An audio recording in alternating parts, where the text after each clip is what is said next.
আসসালামু আলাইকুম ওয়া রাহমাতুল্লাহি ওয়া বারাকাতুহু। তারকুস সালাত, সালাতের মধ্যে, নামাজের মধ্যে অবহেলা করা, নামাজকে বর্জন করা, এটা একটা গুনাহে কাবীরা। আল্লাহর রাসূল সাল্লাল্লাহু আলাইহি ওয়াসাল্লাম হাদিসে পরিষ্কার বলেছেন, মান তারাকা সালাতান মুতাআম্মিদান ফাকাদ কাফারা। যে ব্যক্তি ইচ্ছা করে এক ওয়াক্ত সালাত তরক করলো, সে কাফের হয়ে গেল। অবশ্য মুহাদ্দিসিনে কেরামের ব্যাখ্যায় বলেছেন যে এক ওয়াক্ত নামাজ না পড়লেই তাকে আমরা শরীয়তের পরিভাষাগত কাফের বলবো না। তবে যদি কোনো ব্যক্তি লাগাতার নামাজ তরক করে, তাহলে সে এক সময় কাফের হয়ে যায়। এটা আমি অনেক সময় উদাহরণ দিয়ে বুঝিয়েছি এখানে, যে একজন লোক পয়সা, পকেটে 10 টাকা আছে, শাব্দিক অর্থে সে পয়সাওয়ালা, পয়সা তার কাছে আছে, কিন্তু সমাজ তাকে পয়সাওয়ালা বলবে না। কারণ সমাজে পয়সাওয়ালা, ধনী হতে হলে একটা নির্দিষ্ট পরিমাণ পয়সার মালিক হতে হয়। 10 টাকা, 5 টাকা, 100, 500 এর মালিককে সমাজে টাকাওয়ালা, পয়সাওয়ালা বলে না। কিন্তু যদি কোনো ব্যক্তি 500, 1000 টাকা জমা করতে থাকে, এই জমা করতে করতে এক সময় সে পয়সাওয়ালা হয়ে যায়।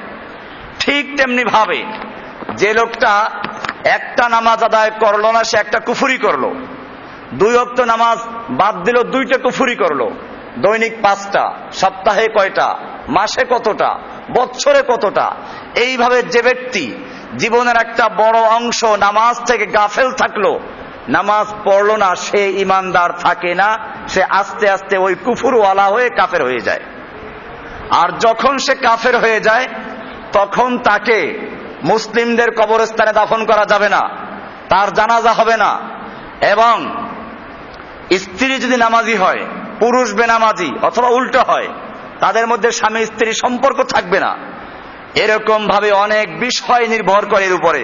কারণ একজন লোক, আল্লাহর রাসূল সাল্লাল্লাহু আলাইহি ওয়াসাল্লাম পরিষ্কার বলে দিয়েছেন, আল আহাদুল্লাযী বাইনানা ওয়া বাইনাহুম, আমাদের মাঝে এবং কাফেরদের মাঝে যে পার্থক্য, তা হচ্ছে as-সালাত, সালাত, নামাজ। ফামান তারাকাহা ফাকাদ কাফারা, যে ব্যক্তি সালাত তরক করলো, সে কাফের হয়ে গেল। কাজে যখন সে কাফের হয়ে গেল, তখন তার সঙ্গে আর একজন ইমানদারের সঙ্গে কোনো সম্পর্ক থাকতে পারে না। এজন্য কোরআনুল কারীমে আল্লাহ রাব্বুল আলামিন বলছেন, ফাখালাফা মিন বাদিহিম খালফুন আদাউস সালাতা ওয়াত্তাবাউশ শাহওয়াত ফাসাউফা ইয়ালকাউনা গাইয়া, যে এরপরে কিছু লোক আসলো যারা সালাতকে ধ্বংস করেছে এবং তারা নিজের শাহওয়াত, নিজের মনের পূজা করেছে। মনে চায় নামাজ পড়বো না, আল্লাহর হুকুম নামাজ পড়বো, নামাজের হুকুম আসলে হাইয়া আলাস সালার পরে সে ঘুমিয়ে থাকলো, সে আর আসলো না, সে নিজের মনের পূজা করলো। আল্লাহর হুকুমের পরিবর্তে নিজের মনের হুকুমকে সে পালন করলো। আল্লাহর হুকুম হচ্ছে 5 ওয়াক্ত নামাজ মসজিদে গিয়ে জামাতের সঙ্গে আদায় করা। আল্লাহর নবীর যুগে ল্যাংড়া এক সাহাবী, অন্ধ সাহাবী, আল্লাহর নবীকে এসে অনুমতি চাইলেন, ইয়া রাসূলুল্লাহ, আমি অন্ধ মানুষ, মসজিদে আনার মতো আমার কোনো লোক নেই, আমি কি ঘরে বসে নামাজ পড়তে পারবো? আল্লাহর রাসূল সাল্লাল্লাহু আলাইহি ওয়াসাল্লাম বললেন, হ্যাঁ পারবে। লোকটা চলে যাচ্ছে, এর মধ্যে আল্লাহর রাসূল সাল্লাল্লাহু আলাইহি ওয়াসাল্লাম তাকে ডাক দিলেন। লোকটা ফিরে এলো, বললেন, তুমি কি আজান শোনো? আল্লাহর রাসূল সাল্লাল্লাহু আলাইহি ওয়াসাল্লাম প্রশ্ন করলেন, তুমি কি আজানের আওয়াজ শুনতে পাও? লোকটা বলে, হ্যাঁ শুনতে পাই। বলে, তাহলে আর তোমার জন্য ঘরে বসে নামাজ পড়া জায়েজ হবে না। এই মাত্র জিব্রাইল আমাকে এটা বলে দিয়েছেন, যে ব্যক্তি আজান শুনবে তার আজানের জবাব দেওয়া জরুরি। আর জবাবের মানে হচ্ছে মসজিদে চলে আসা। হাইয়া আলাস সালাহ, সালার জন্য তাড়াতাড়ি চলে আসো। হাইয়া আলাল ফালাহ, সফলতার জন্য চলে আসো। ভোর রাতে আওয়াজ হচ্ছে, আস-সালাতু খায়রুম মিনান নাওম, ঘুমের চেয়ে নামাজ ভালো। আর সে এরপরও ঘুমায়। তার মানে আল্লাহর পক্ষ থেকে মুয়াজ্জিন আহ্বান করছে। এটা মুয়াজ্জিনের কথা না, কথাটা কার? আল্লাহ, আল্লাহ রাসূলের কথা। আল্লাহ এবং আল্লাহর রাসূলের কথায় যে আহ্বানে সাড়া না দিয়ে নিজের মনের পূজা করলো, সে ব্যক্তির আল্লাহ হয়ে গেছে নফস, নিজের নফস, নিজের মন। এজন্য এই একজন অন্ধ সাহাবীর জন্য মসজিদে জামাত ত্যাগ করার অনুমতি হলো না। আজকে যারা মসজিদে জামাতে নামাজ না পড়ি, নিজেদেরকে মনে করে যে আমি একজন মুসলিম, তাদের ভেবে দেখা উচিত। কোরআনুল কারীমে আল্লাহ রাব্বুল আলামিন সূরা আল মাউন 4-5 নম্বর আয়াতে বলছেন, ফাওয়াইলুল লিল মুসাল্লিন, ওয়াইল ধ্বংস দুর্ভোগ ওই সকল নামাজীদের জন্য, আল্লাযীনা হুম আন সালাতিহিম সাহুন, যারা তাদের সালাত থেকে গাফেল থাকে, নামাজে অমনোযোগী, আজান হয়ে গেল এরপরও তার খবর নাই, এইরকম নামাজীদের সম্পর্কে আল্লাহ তাআলা নিজে বলছেন ফাওয়াইলুল লিল মুসাল্লিন। ওয়াইল এক শাব্দিক অর্থে ধ্বংস দুর্ভোগ এটা হতে পারে, আর একটা হচ্ছে ওয়াইল মানে দোজখ। এটা কোরআনের আয়াত, কোন আলেমের ব্যাখ্যার প্রয়োজন নেই। আল্লাহ তাআলা স্পষ্ট করে দিয়েছেন ফাওয়াইলুল লিল মুসাল্লিন, ওয়াইল ধ্বংস দুর্ভোগ অথবা ওয়াইল নামক জাহান্নাম ওই সমস্ত মুসাল্লিদের জন্য, আল্লাযীনা হুম আন সালাতিহিম সাহুন, যারা তাদের সালাত থেকে গাফেল থাকে। নামাজ নেই মুসল্লি, মুসলমান। এখন আছে একদল মুসল্লি 7 দিনের। উর্দুতে একটা প্রবাদ আছে, নামাজি 3 কিসম পর হ্যায়, 8 के खाट के 360 के, খাট কে 8 के 300, খাট কে মানে ওই খাটের সঙ্গে যারা আছে। মানুষ কেউ মারা গেলে তখন দেখবেন যে পাড়া প্রতিবেশী মারা গেছে, এই জন্য জানাজা নামাজ পড়তে আসে, এরা হলো খাটের মুসল্লি। আর একদল হচ্ছে 8-এর মুসল্লি, জুমার দিনে আসে। অবশ্য আপনারা যারা দূরের থেকে আসেন তাদেরকে বলছি না, তারা তো এলাকায় নামাজ পড়েন, কিন্তু শর্ত একটা, যদি এলাকার মসজিদগুলোতে নামাজ পড়ে থাকেন তাহলে আপনারা এর মধ্যে না, আর যদি খালি জুমার দিন তাহলে আপনারা এর মধ্যে পড়ে যাবেন। 8 কে, আর একটা হচ্ছে 360 কে, 360 দিন পরে যে নামাজ আসে, কোনটা? ঈদের নামাজ। এই এক প্রকার মুসল্লি, এরা ওয়াইলুল লিল মুসাল্লিনের অন্তর্ভুক্ত। ফাওয়াইলুল লিল মুসাল্লিন, ওয়াইল হচ্ছে মুসল্লিদের জন্য। ওয়াইল, ওই যে ফকিররা বলে যে ওয়াইলুল লিল মুসাল্লিন, নামাজীদের জন্যই তো ওয়াইল দুজক, এই পর্যন্ত পরে থেমে যায়। আয়াত তো ঠিক, ওদের উদ্দেশ্য খারাপ, সামনেরটার পরে না। আল্লাযীনা হুম আন সালাতিহিম সাহুন, যারা তাদের সালাত থেকে গাফেল থাকে, অমনোযোগী থাকে। আল্লাহর নবী সারা জীবন মসজিদে নামাজে জামাত পড়েন নাই? এখন বর্তমানে অনেক পীরের তো বক্তব্যই আছে আল্লাহর ওলি হয়ে গেলে নামাজ লাগে না। দলিল কোরআনে আয়াত, কোরআনে আয়াত দিয়ে দলিল পেশ করে। সূরা জুমারের, সূরা হিজরের 99 নম্বর আয়াত, সেখানে বলা আছে ওয়াবুদ রাব্বাকা হাত্তা ইয়াতিয়াকাল ইয়াকিন, তুমি তোমার রবের ইবাদত করো ততক্ষণ পর্যন্ত যতক্ষণে ইয়াকিন না আসে। আর ইয়াকিন মানে ওদের ভাষায় হচ্ছে আধ্যাত্মিকতার চূড়ান্ত বিশ্বাস, অর্থাৎ যখন তারা মারেফাতের চূড়ান্ত পর্যায়ে চলে যায় তখন আর ইবাদত লাগে না। কোরআনের আয়াত, সূরা হিজর এর 99 নম্বর আয়াত।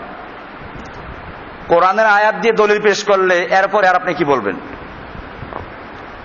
এখন আপনি কি করবেন? তাহলে আপনার দেখতে হবে যে সে যে আয়াত পেশ করলো এরা ব্যাখ্যাটা ঠিক করেছে ভুল করলো।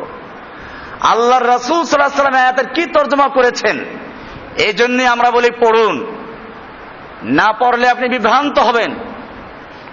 এই আয়াত যার উপরে নাজিল হয়েছিলেন সেই মুহাম্মদ সাল্লাল্লাহু আলাইহি ওয়াসাল্লাম নিজে। আগে আমরা দেখব নামাজ আদায় করেছেন কিনা। আল্লাহর রাসূল সাল্লাল্লাহু আলাইহি ওয়াসাল্লাম সারা জীবন মসজিদে গিয়ে জামাতের সঙ্গে নামাজ আদায় করেছেন। শুধু আদায় করেছেন তা না, ইমামতি করেছেন। এমনকি মৃত্যু রোগে আক্রান্ত যখন হচ্ছেন আর মসজিদে যাওয়ার ক্ষমতা নাই, আল্লাহর রাসূল সাল্লাল্লাহু আলাইহি ওয়াসাল্লামের জন্য সাহাবায়ে কেরাম অপেক্ষায় রয়েছেন। বুখারী শরীফ কিতাবুস সালাতের মধ্যে দেখবেন আজান হয়ে গেল, আল্লাহর রাসূল ওযু করছেন, বেহুশ হয়ে গেছেন। জিজ্ঞেস করলেন সাহাবীদেরকে নামাজ কি হয়ে গেছে? সাহাবায়ে কেরাম বললেন ইয়ান্তাজিরুনাকা ইয়া রাসূলুল্লাহ, হে আল্লাহর নবী আপনার জন্য অপেক্ষায় রয়েছে, আপনি গেলেই জামাত হবে। আল্লাহ নবী ওযু করেন, আবার বেহুশ হয়ে গেলেন। 4 বার 5 বার যখন বেহুশ হয়ে পড়ছেন, এরপরে বলছেন যে মুরু আবা বকরিন ইউসাল্লি বিন নাস, আবু বকরকে বলো সে যেন লোকদের ইমামতি করে। আবু বকর সিদ্দিক রাদিয়াল্লাহু তাআলা আনহু ইমামতি করা শুরু করলেন। আল্লাহর নবী সাল্লাল্লাহু আলাইহি ওয়াসাল্লাম উযু করলেন, ফাওয়াজাদা খিফাতান ফি বাদানিহি, আল্লাহর নবী একটু সুস্থতা বোধ করলেন। এবারে দুইজন সাহাবীকে ডাক দিলেন, এক পাশে আলী আর এক পাশে এক পাশে বেলাল আর এক পাশে আলী। এই দুইজন সাহাবীর কাঁধে ভর দিয়ে আল্লাহর নবী সাল্লাল্লাহু আলাইহি ওয়াসাল্লাম মসজিদে জামাতে রওনা হলেন। বুখারী শরীফ হাদিসে বলা হয়েছে, ওয়ারিজলাহু তাখুত্তানি বিল আরদে, আল্লাহর নবীর পা দুটো জমিনের সঙ্গে হেঁচড়ে হেঁচড়ে যাচ্ছিল। যেই নবী সম্পর্কে আল্লাহ তাআলা কোরআনে বলে দিয়েছেন, লিয়াগফির লাকাল্লাহু মা তাকাদ্দামা মিন যামবিকা মা তাআখারা, হে নবী, আল্লাহ তাআলা আপনার আগের পিছের সমস্ত গুনাহগুলোকে ক্ষমা করে দিয়েছেন। যেই নবীর আগের পিছের সমস্ত গুনাহ ক্ষমা করা ছিল, সেই নবী মৃত্যু রোগে আক্রান্ত অবস্থায়ও দুজন লোকের কাঁধে ভর দিয়ে বা জামাত নামাজ আদায় করছেন। এরপরে যদি কোনো পীর বলে, কোনো বুজুর্গ বলে, কোনো মুরিদ বলে আল্লাহর ওলি হয়ে গেলে নামাজ রোজা মাফ হয়ে যায়, ফরজ থাকে না, এই ব্যক্তি পীর না শয়তান? এই ব্যক্তি আল্লাহর নবীর চেয়েও বড় বুজুর্গ হয়ে গেছে মনে হয়। তাহলে আপনি প্রশ্ন করবেন যে তাহলে আয়াতের অর্থটা কি? ওই পীর যে দলিল পেশ করলো, ওয়াবুদ রাব্বাকা হাত্তা ইয়াতিয়াকাল ইয়াকিনের অর্থ কি? কোরআনের আয়াত দিয়েই তো সে দলিল পেশ করেছে। ভাইরা আমার, এজন্য আমরা বলি কোরআন হাদিস নিজেরা পড়ো, চোখে দেখো। তাফসির ইবনে কাসির খুলে এই আয়াতের ব্যাখ্যায় পরিষ্কার লেখা আছে, আল্লাহর নবী মুহাম্মদ সাল্লাল্লাহু আলাইহি ওয়াসাল্লাম যার উপরে কোরআন নাজিল হয়েছে তিনি নিজে ব্যাখ্যা দিয়েছেন, ওয়াবুদ রাব্বাকা হাত্তা ইয়াতিয়াকাল ইয়াকিন, তুমি তোমার রবের ইবাদত করো যতক্ষণ পর্যন্ত ইয়াকিন না আসবে। এই ইয়াকিন মানে হচ্ছে মউত, ইয়াকিন মানে হচ্ছে মৃত্যু। মৃত্যু আসা পর্যন্ত নামাজ পড়তে থাকো। আল্লাহর নবী ব্যাখ্যা দিয়েছেন ইয়াকিন মানে কি? মৃত্যু আসা পর্যন্ত ইবাদত করতে হবে। পীর ব্যাখ্যা দিল কি? আধ্যাত্মিকতার চূড়ান্ত স্তর। আমরা কি পীরের ব্যাখ্যা মানবো না আল্লাহর নবী মুহাম্মদ সাল্লাল্লাহু আলাইহি ওয়াসাল্লাম ব্যাখ্যা মানবো? এরপরে আসুন সাহাবায়ে কেরামরা, আবু বকর ওমর ওসমান রাদিয়াল্লাহু তাআলা আনহু, এরা কি নামাজ বা জামাত আদায় করেছেন না মনে মনে আদায় করেছেন? এই ফকিরগুলো আজকে মুসলিমদেরকে বিভ্রান্ত করছে। পড়ার মতো পড়লে নামাজ, একবার পড়লে চলে, এরকম ভাবে নামাজ নাকি তারা পড়ে আধ্যাত্মিকতার কি হুজুরে কলব, আল্লাহর কাছে হাজির হয়ে যায়। এজন্য মনে রাখতে হবে, এরা ফজর পরে মক্কায়, জোহর পরে মদিনায়, আসর পরে বাইতুল মুকাদ্দাসে, মাগরিব পরে চতুর্থ আসমানে বাইতুল মামুরে, সপ্ত আসমানে, আর এশার নামাজ পরে গিয়ে আল্লাহর আরশে গিয়ে দিদার করে। আল্লাহ নবীর সাহাবীরা কয়জন এমনটা করেছেন? আবু বকর এমন করেছেন, ওমর করেছেন, ওসমান করেছেন। এই লোকগুলো মানুষকে বিভ্রান্ত করছে। অনেক পীর আছে এরকম বলে, তারা ডাইরেক্ট আল্লাহর সঙ্গে কথা বলে। আল্লাহর নবীরা আল্লাহর থেকে ওহী পেয়েছেন জিবরাইলের মাধ্যমে, ফেরেশতার মাধ্যমে। আর এই পীরগুলো দাবি করে সরাসরি আল্লাহর আরশে লাফ দিয়ে উঠে যায়। ওদের কিতাবে লেখা আছে সুফিদের বইতে।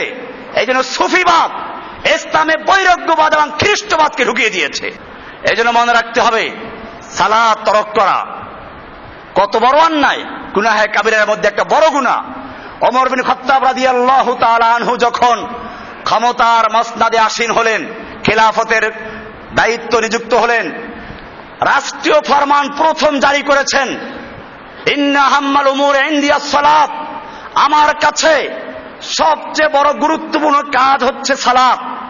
রাষ্ট্রীয় যত কাজ হতে পারে, যত গুরুত্বপূর্ণ কাজ হতে পারে, তার মধ্যে সবচেয়ে গুরুত্বপূর্ণ কাজ হচ্ছে সালাত।